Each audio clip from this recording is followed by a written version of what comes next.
Hello everyone, कैसे हैं आप सब। कल हमने जो डिफरेंट कोरिलेशन पढ़ा था कॉमर्स का डिफरेंट सब्जेक्ट के साथ, वहीं पे हमारी फर्स्ट यूनिट जो है वो ख़त्म हो जाती है। उसके बाद आपके पास अगर ये वाली बुक ही है तो शॉर्ट नोट्स दे रखे हैं सबके बारे में, और टॉपिक सारे वही है जो कि हमने पहले कवर कर चुके हैं। जैसे कि इसमें कॉमर्स का मीनिंग है, उसके बाद यहाँ पे उन्होंने एम और ऑब्जेक्टिव पूछा है, और ये है एम और ऑब्जेक्टिव में डिफरेंसेस क्या हैं, ये सब तो हमने पढ़ ही लिए थे। फिर उन्होंने एम पूछा है, उसके बाद ब्लूम टेक्सोनॉमी के बारे में पूछा है, Robert Magers approach, Robert Miller approach, action verbs. तो ये सारे क्या हैं उनके शॉर्ट नोट में। अब हमारे पास हमें किसी भी टॉपिक के बारे में वास्ट नॉलेज है, उसमें से कोई भी शॉर्ट नोट बना के हमसे पूछ सकते हैं। मतलब मान लो 6 नंबर में, 4 मार्क्स में, या जितने भी मार्क्स में वो हमसे पूछना है। मान लो रॉबर्ट मैगर से अप्रोच ही है, तो उन्होंने सारी अप्रोचेज ना पूछ के हमसे क्या बोला है कि सिर्फ हमें उनके एक्शन वर्ब्स के बारे में बताओ, या फिर उन्होंने कहाँ से वो जो एक्शन वर्ब को यूज़ करते हुए उन्होंने बिहेवियरल टर्म को क्या किया है, एक्सप्लेन किया है। तो जितना वो पूछे उतना हम बता देंगे। हमें तो उसके बारे में क्या है, पूरे वास्ट में नॉलेज है। उसके बाद अब हमारी शुरू हो जाती है सेकंड यूनिट, जिनमें कि हम पेडागोजी और लेसन प्लानिंग के बारे में पढ़ेंगे। ठीक है। उसके right A note on book keeping. सबसे पहला क्वेश्चन ये दे रखा है कि बुक कीपिंग के बारे में पता करना है हमें, उसकी हिस्ट्री क्या है, प्रोसेस क्या है बुक कीपिंग के। तो बुक कीपिंग क्या होते हैं, आपने कॉमर्स में पढ़ा होगा, 11th क्लास में ही आ जाता है बुक कीपिंग क्या होता है। तो बुक कीपिंग क्या होता है, रिकॉर्डिंग ऑफ अकाउंटिंग ट्रांजेक्शन होता है, जो कि फर्स्ट स्टेप होता है अकाउंटिंग या फिर अकाउंट्स बनाने से पहले। सबसे पहले जो स्टेप होता है वो क्या होता है, बुक कीपिंग होता है। उसमें जस्ट हम रिकॉर्ड करते हैं, हमारा कोई जूनियर स्टाफ भी उसे क्या कर सकता है, रिकॉर्ड कर सकता है। और ये डे टू डे हमारे बिजनेस ट्रांजेक्शन में होती है। तो ये सबसे पहले क्या है, book keeping is the recording of financial transaction and is a part of process of accounting in business. यहाँ पे क्या बोला है कि जो ये इंग्लिश लैंग्वेज है इस वर्ड की, इस पर 3 consecutive group of repeating letters हैं। जैसे कि अच्छा ये इस तरह से दे रखा है बुक में, OO, K और EE। तो 3 रिपीटिंग लेटर्स इसमें दे रखा है। ये तो हमारे लिए कुछ रेलिवेंट नहीं है। तो फिर उसके बाद है इसमें कौन कौन सी ट्रांजेक्शन इंक्लूड होती हैं, परचेज़ की, सेल्स की, रिसिप्ट की और पेमेंट्स की। उसके बाद है बाय एन इंडिविजुअल पर्सन या फिर किसी ऑर्गेनाइजेशन या कॉर्पोरेशन की ट्रांजेक्शन्स हो, किससे रिलेटेड, परचेज, सेल्स, रिसिप्ट और पेमेंट से रिलेटेड। फिर उसके बाद बुक कीपिंग जो मेथड होते हैं वो सिंगल एंट्री बुक कीपिंग भी होता है और डबल एंट्री बुक कीपिंग भी होता है। उसके बाद कह रहा है कि रियल बुक कीपिंग प्रोसेस जो होती है वहाँ पे क्या करते हैं हम, financial transaction is a book keeping process. ठीक। और उसके बाद उन्होंने बोला है बुक कीपिंग जो है is usually perform by book keeping. Book keeping is a person. अच्छा, बुक कीपिंग को जो परफॉर्म करता है, मतलब जैसे हम कहते हैं कि अकाउंट जो परफॉर्म कर रहा है उसे अकाउंटेंट बोलते हैं, तो यहाँ पे बुक कीपिंग जो हैंडल कर रहा है उसे बुक कीपिंग ही बोलते हैं। बुक कीपिंग कौन सा, एक पर्सन होता है जो कि डे टू डे हमारी फाइनेंशियल ट्रांजेक्शन्स को किसी भी बिजनेस की रिकॉर्ड करता है। और वो क्या होते हैं कि रिस्पॉन्सिबल होता है for writing the day book, जिसमें कि क्या होता है, परचेज, सेल, रिसिप्ट और पेमेंट हमारे इंक्लूड होते हैं। तो यहाँ पे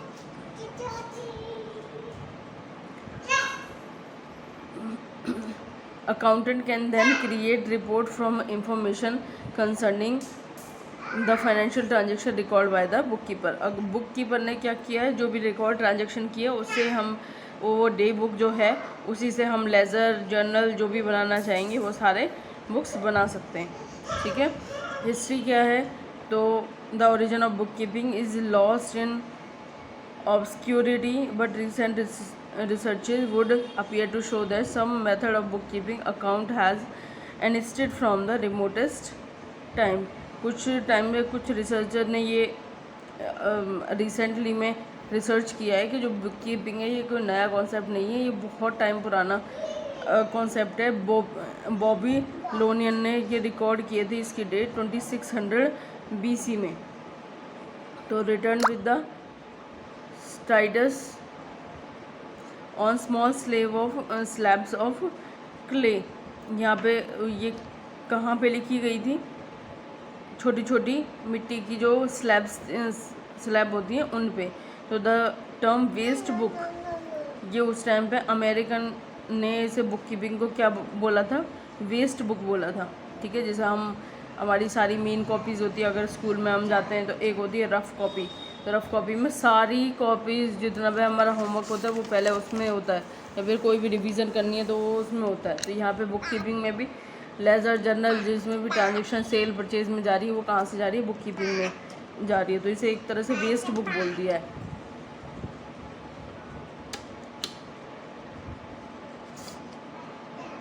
उसके बाद the purpose was to document daily transaction including receipt और expenditure.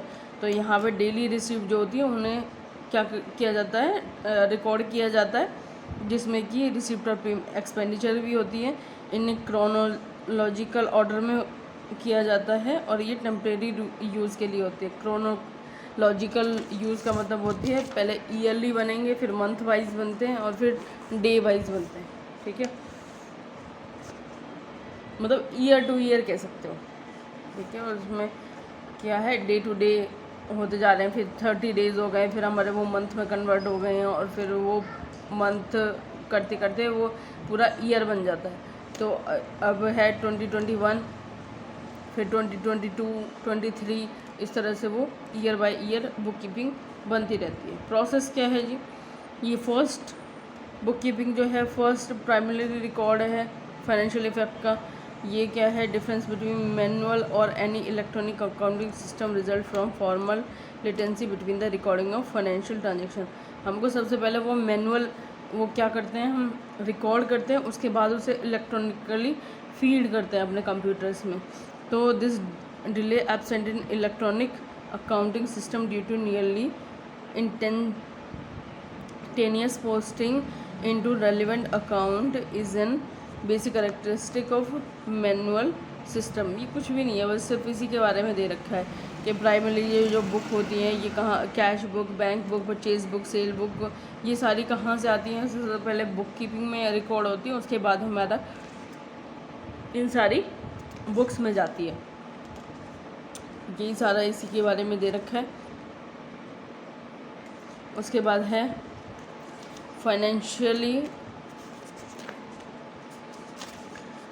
Finally, financial statements are drawn from the trial balance which may include financial transaction कहाँ से आती है? ट्रायल बैलेंस में। और उसमें क्या क्या होती है? इनकम स्टेटमेंट होती है, जिसमें कि प्रॉफिट एंड लॉस अकाउंट होता है, बैलेंस शीट होती है जिससे कि हमारी फाइनेंशियल पोजीशन पता चलती है, कैश फ्लो होती है जिससे कि कहाँ पे हमारा कैश कितना आउटफ्लो हो रहा है, कितना इनफ्लो हो रहा है, इसके बारे में पता चलता है। The statement of changes in equity में क्या चेंजेस आ रहे हैं हमारे, या क्या गेन और लॉसेस हो रहे हैं, इसके बारे में भी हमें पता चलता है। नेक्स्ट है जी एंट्री सिस्टम। एंट्री सिस्टम में सिंगल एंट्री हो गई और डबल एंट्री हो गई। दिस इज सिंगल एंट्री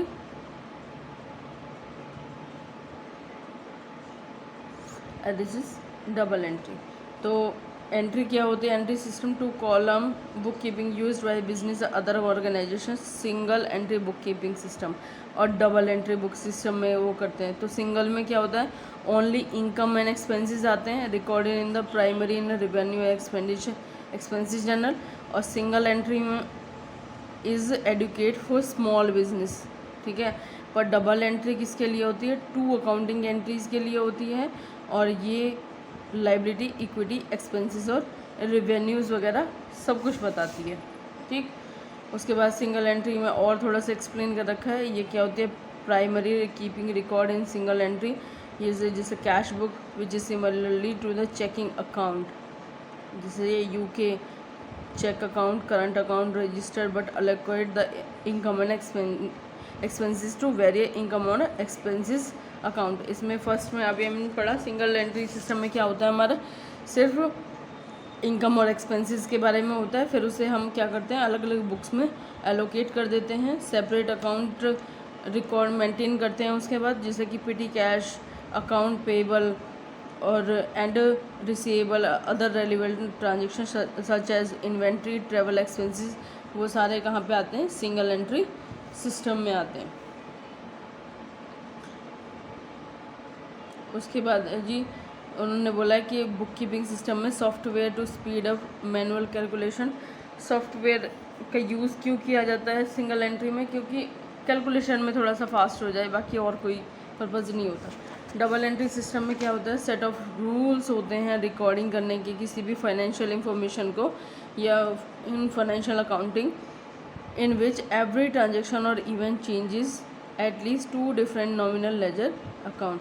तो उन्होंने बोला है कि हर एक ट्रांजेक्शन या फिर इवेंट होता है कम से कम 2 किसी भी नॉमिनल लेजर अकाउंट में रिकॉर्ड होते हैं। ठीक। डे बुक क्या है, a day book is a descriptive और chronological record of day to day financial transaction, also called a book of original entry भी बोल सकते हैं हम। Day book details must be enter formally in a journal, उसके बाद उसे posting करते हैं लेज़र में। ठीक है। तो डे बुक में क्या क्या आती हैं, day book sales day book for recording all the sales invoice, sales credit day book जिसमें कि हम सारी क्रेडिट पे जो भी हमने सेल किया है वो सारी चीज़ें आती हैं। परचेज डे बुक में जो हमने कैश में परचेज़ किए हैं। परचेज डेबिट बुक में जो हमने इसमें किए recording all the purchase debit note का मतलब होता है परचेज रिटर्न जो भी हमने की है। ठीक है। Journal day book for journal day book for recording, एक जर्नल होती है जिसमें कि सारे बाकी की और जो इन बुक्स में नहीं आई हैं वो सारी ट्रांजेक्शन होंगी। नेक्स्ट इज पेटी कैश बुक। पेटी कैश बुक में क्या होता है, स्मॉल परचेजेज होते हैं। हमने 11th क्लास में पढ़ा होगा कि जब हम क्या करते हैं कि कंपनी के कुछ छोटे छोटे से खर्चे होते हैं, उनके लिए रोज़ 10 रुपये, 5 रुपये, 50 रुपये निकाल के हम नहीं दे पा रहे हैं, तो हम क्या करते हैं, कुछ अकाउंटेंट को एक मंथली कुछ सम ऑफ मनी दे देते हैं। जैसे कि आप लोग को जब छोटे थे तो क्या मिलती है, पॉकेट मनी मिलती है। ठीक है। तो पॉकेट मनी में मान लो 100 रुपये मिल गए, तो अब रोज़ के मम्मी पेंसिल के लिए पैसे दे दो, इरेज़र के लिए पैसे दे दो, कॉपी के लिए एक कॉपी लेके आनी है या फिर चॉकलेट खानी है, तो वो छोटे छोटे खर्चों के लिए आप लोग क्या करते थे कि मम्मी पापा क्या करते थे कि 100 रुपये तुम्हें पॉकेट मनी दे दी, उसमें से तुम अपने छोटे मोटे खर्चे चलाते रहो। वो डेली के डेली जो सिरदर्दी होती है ना, उससे बचने के लिए यूजुअली ये पेटी कैश बुक बनाई, मतलब ये जो अकाउंट है वो इशू किया जाता है, अकाउंट वो बनाया जाता है। और ना ये हमने कोई आया है हमारे कंपनी में, वो उसे चाय पानी पिलाई है, थोड़े से किसी काम के लिए मेरे को ट्रैवल, बहुत ज़्यादा डेली का काम नहीं है मेरा, किसी काम के लिए मुझे ट्रैवल करना पड़ा है, उसके लिए एक्सपेंसेस की ज़रूरत हुई, मैंने वहाँ से निकाल लिए। तो ये क्या है, हर चीज़ के लिए बिल बनाने की ज़रूरत नहीं है। सब चीज़ तो हम क्या करते हैं, छोटे छोटे खर्चों को एक ही जगह पे एक ही बुक में लिख देते हैं। चाय पानी का खर्चा, ये पेंसिल पेन लाने का खर्चा, तो ये सब क्या है, हम कौन सी बुक में रिकॉर्ड करेंगे, आप जनरली भी अगर सोचो तो इन सारे छोटे छोटे खर्चों को हम क्या करते हैं, पेटी कैश बुक बना के और वहाँ पे नोट कर देते हैं। ठीक है। और इसमें एक पर्टिकुलर सम होता है जो कि अकाउंटेंट को दिया जाता है, और नेक्स्ट मंथ वही सम, मान लो कि इस महीने आपको 5000 रुपीज़ दी गए हैं, उसमें से 2000 आपके स्पेंड हो गए हैं, तो नेक्स्ट मंथ आया हमारा, तो नेक्स्ट मंथ में हमने क्या किया, अब मेरे पास 3000 रुपीज़ बचे हैं, तो मुझे 5000 करने के लिए और 2000 कंपनी जो है इशू कर देगी। तो इस ऐसे ही अगले मंथ जो है मेरी 2500 स्पेंड हो गए हैं, तो 2500 मेरे को 500 करने के लिए, 5000 करने के लिए मुझे कितने और 2500 और चाहिए, तो कंपनी फिर से 2500 मुझे इशू कर देगी, पर एक पर्टिकुलर सम ऑफ अमाउंट होता है।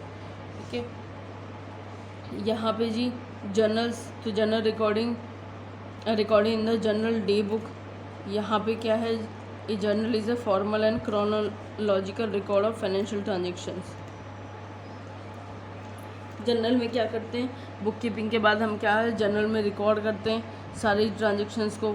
उसमें सारी ट्रांजेक्शन आती है, चाहे वो कैश की हों, क्रेडिट की हों, असेट्स कोई मैंने परचेज़ की हो, ठीक है, किसी को डिस्काउंट दिया हो, सब कहाँ पे आती है, जर्नल में आती है। तो जर्नल क्या हुआ है, जर्नल जो होती है वो जर्नल डे बुक होती है। फॉर्मल और क्रोनोलॉजिकल ऑर्डर होते हैं, मतलब इस मंथ में मेरी किस डेट पे, पहले 1 तारीख को क्या ट्रांजेक्शन हुई है, फिर 2 को, फिर 3 को नहीं हुई है, तो उसके बाद 4 आएगी, 4 को क्या ट्रांजेक्शन हुई है। तो क्रोनोलॉजिकल ऑर्डर में हम क्या कर रहे हैं, रिकॉर्ड कर रहे हैं। फिर उसके बाद है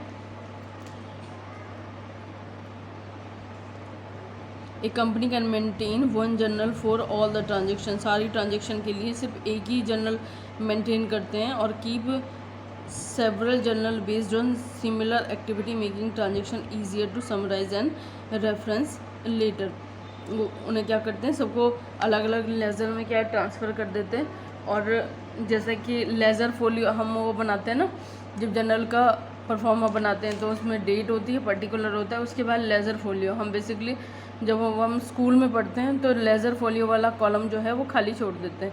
पर वो लेज़र फोलियो हम क्या कब फिल करते हैं, जब हम एक्चुअल में किसी ऑर्गेनाइजेशन में जाके, और जब हम जर्नल में एंट्री कर, लेज़र में अपने एंट्री करते हैं, तो लेज़र में हमने कहाँ से जर्नल में से कौन से ट्रांजेक्शन नंबर में से ये उठाई है, ठीक है, तो वहाँ पे हम जर्नल वाला वो डाल देते हैं। और जर्नल बुक में हम कहाँ डालते हैं कि लेज़र में कहाँ पे हमने ये जो है ट्रांजेक्शन है वो रिकॉर्ड की है, ठीक है। डिफाइन अकाउंटेंसी और अकाउंटिंग। उसके बाद बुक कीपिंग के बाद नेक्स्ट स्टेप आता है हमारा अकाउंटेंसी, और उसके बाद नेक्स्ट स्टेप आता है हमारा अकाउंटिंग।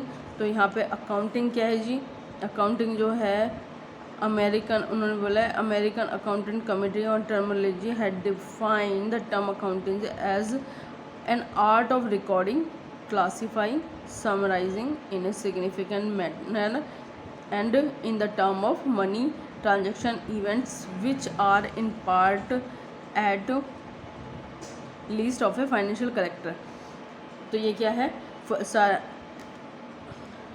अमेरिकन अकाउंटेंट कमेटी ने क्या बोला है, इस टर्मिनोलॉजी को, अकाउंटिंग को कैसे डिफाइन किया है कि ये एक आर्ट है रिकॉर्ड करने की, फाइनेंशियल ट्रांजेक्शन्स को क्लासीफाई करने की, समराइज़ करने की, और सारी मनी ट्रांजेक्शन को रिकॉर्ड करना है हमें। कंपनी की बहुत सारी ट्रांजेक्शन होती है, मेरे कंपनी में कोई एम्प्लॉयज़ आज आया है, कोई गया है, उसकी हमें कोई भी रिकॉर्डिंग नहीं करेंगे। हम उसे अगर सैलरी देंगे तो उसे अपने अकाउंटिंग बुक्स में क्या करेंगे, रिकॉर्ड करेंगे। उसके बाद है डेफिनेशन दे रखी है अकाउंटिंग की, तो क्या होती है, accounting is the art of recording and summarise in a significant manner and in term of money transaction and event which are in part at least of a financial character and interpreting the result theory। तो ये किसने दी थी, हमारी institute of certified public account of America. अभी हमने ये वाली ऊपर क्या पढ़ी है, डेफिनेशन पढ़ी है।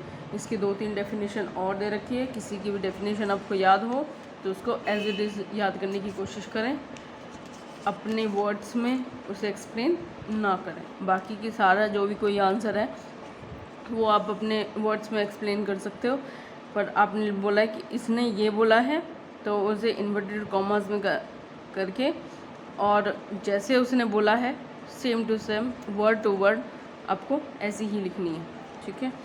नेचर ऑफ, अगर आपको नाम याद, मतलब एज इट इज़ याद नहीं रहता पेपर में, तो आप उसका नाम ना लिख के आएंगे।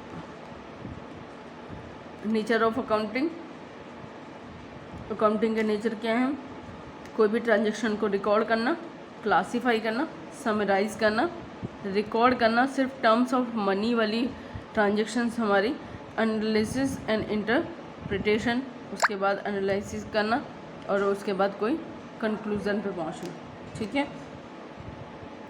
Difference between accounting and accountancy, accounting और अकाउंटेंसी में डिफरेंस क्या है। तो accounting is mainly concern with the preparation of summarises of information recording by book keeper. हमने अभी बताया कि बुक कीपिंग के बाद जो नेक्स्ट स्टेप आता है वो क्या आता है, अकाउंटिंग आता है। तो जो बुक कीपर ने जो भी वो रिकॉर्ड किए ट्रांजेक्शन, उनके बाद अकाउंटिंग उन्हें क्या करती है, समराइज़ करती है।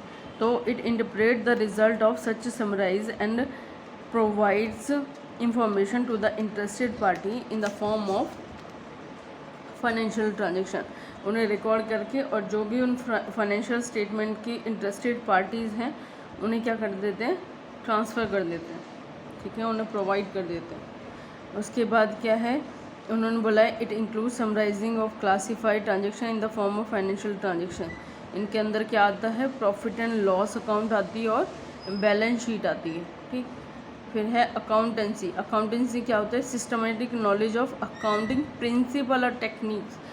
जिस प्रिंसिपल और टेक्निक्स के साथ हमने अकाउंटिंग करने हैं वो हमारी अकाउंटेंसी के अंदर आता है, कि उन प्रिंसिपल की नॉलेज होनी चाहिए, टेक्निक्स की नॉलेज होनी चाहिए, जिनसे कि हम क्या है, कोई भी फाइनेंशियल ट्रांजेक्शन कर रहे हैं, रिकॉर्ड कर रहे हैं, ठीक है।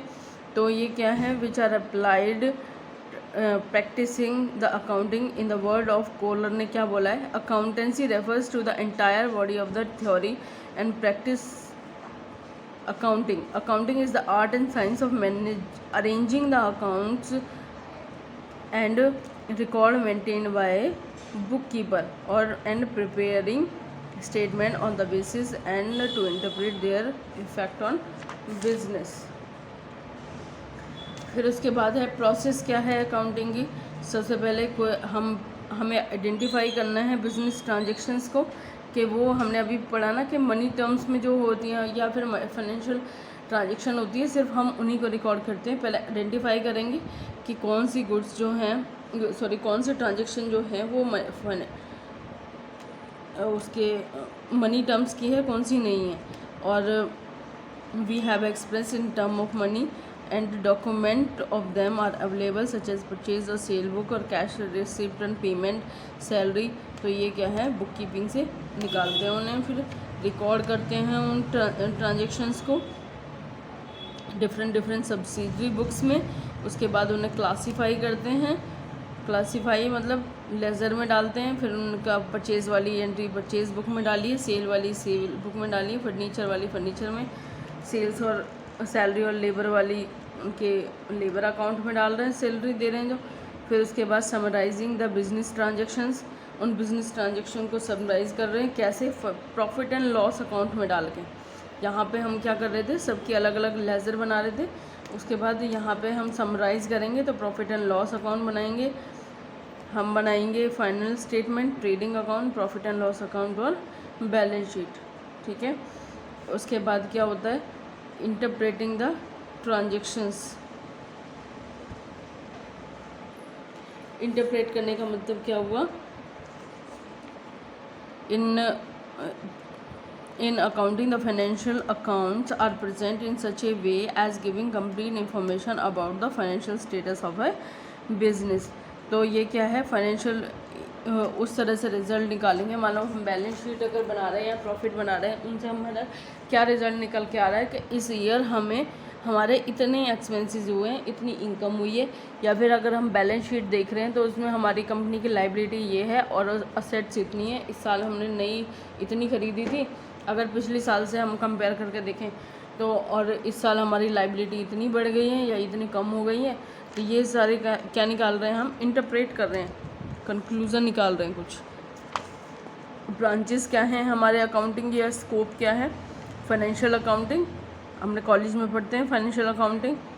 उसके बाद कॉस्ट अकाउंटिंग पढ़ी थी, मैनेजमेंट अकाउंटिंग, ये टैक्स अकाउंटिंग जिसमें कि हमें टैक्स पे करना होता है, गवर्नमेंट अकाउंटिंग जहाँ पे गवर्नमेंट को पता होता है, स्टेट गवर्नमेंट या सेंट्रल गवर्नमेंट को, कि हमारा जो बिज़नेस इंडस्ट्रीज़ हैं वो कहाँ पे जा रही हैं, उसी के बेसिस पे वो क्या करते हैं, बजट इशू करते हैं। जैसे कि आपने सुना होगा कभी, बजट जब वो होता है डिक्लेयर होता है तो उसमें होता है कि इंडस्ट्रीज़ को इतने लाख करोड़ पैसे दिए गए हैं, वो किसके बेसिस पे दिए गए हैं। या फिर वही बोलते हैं कि स्मॉल इंडस्ट्रीज़ को इतने पैसे दिए, या फिर मीडियम इंडस्ट्री, स्मॉल या माइक्रो इंडस्ट्रीज़ को पैसे इशू हुए हैं, तो क्यों उनकी डेवलपमेंट के लिए अगर हमें कोई डाटा होगा हमारे पास, अगर उनसे पता चलेगा कि ये इंडस्ट्रीज़ जो हैं वो बहुत लॉस में जा रही हैं, या लॉस में जा रही हैं तो किस रीज़न से जा रही हैं, कि उन्हें फाइनेंशियल जो है सपोर्ट नहीं मिल पा रहा है, या फिर उन्हें एडवर्टाइजमेंट वगैरह नहीं मिल पा रही है, या क्या रीज़न है जो भी है,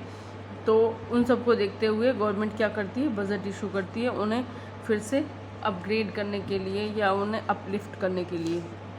नेक्स्ट हम कल ये वाला क्वेश्चन करेंगे अकाउंटिंग के बारे में। Thank you so much.